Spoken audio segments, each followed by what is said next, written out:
ভিডিঅ'ৰ শেষত এইটো কি হ'ল আপুনি যদি ফুল ভিডিঅ'টো নাচায় তেন্তে বহুত মিছ কৰিব মই আপোনাক এটা কথা কৈ আছো এতিয়া 2 দিন আগতে আপুনি চাইছে যে মুস্তাফা কামাল আজহাৰিক এৰেষ্ট কৰিছে আসাম পুলিচে কিন্তু 2 দিন পিছতেই তাক কোনে সাপোৰ্ট কৰিছে আৰু তাক জেলৰ পৰা কোনে আনিছে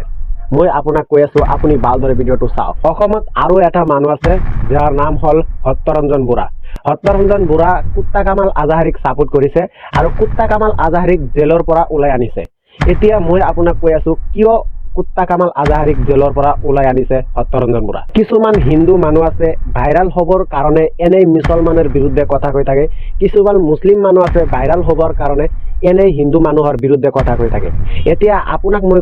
কৈ আছো আপুনি এক বছৰ আগতে চাইছে সত্যৰঞ্জন বুঢ়া ইছলামৰ বিৰুদ্ধে বহুত কথা কৈছে কিন্তু এতিয়া সত্যৰঞ্জন বুঢ়া মুস্তাফা কামালক সাপোৰ্ট কৰি আছে এইটো কাৰণে কাৰণ মুস্তাফা কামাল আজহাৰি ইছলামৰ বিৰুদ্ধে কথা কৈ আছে আৰু এনেকৈ কথা কৈ থাকিলে অসমত এটা কাজিয়া সৃষ্টি হ'ব সো মুস্তাফা কামাল আজহাৰিক এটা শিক্ষা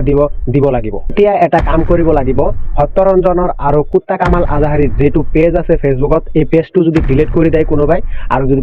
একাউন্ট যেটো আছে ইউটিউবত সেই একাউন্টটো যদি ডিলিট কৰি দেয় তেন্তে পইচাও নাপায় আৰু এইবিলাক কথাও নকয় আৰু এইটো কাম কোনে কৰিব এইটো কাম কৰিব মুস্তাফিজুৰ ৰহমান মুস্তাফিজুৰ এটা ভিডিঅ' বনাইছে আৰু সেই ভিডিঅ'ত কৈছে মুস্তাফা কামাল আজহাৰিৰ পেজটো ডিলিট কৰি দিব স্টেক মাৰি দিব তো আপুনি এইটো খবৰ শুনি আপোনাৰ কেনেকৈ লাগিল আপুনি প্লিজ কমেন্ট কৰি কোৱাচোন আৰু যদি আপুনি ফুল ভিডিঅ'টো চাইছে তেন্তে আপোনাক মই ধন্যবাদ জনাই আছো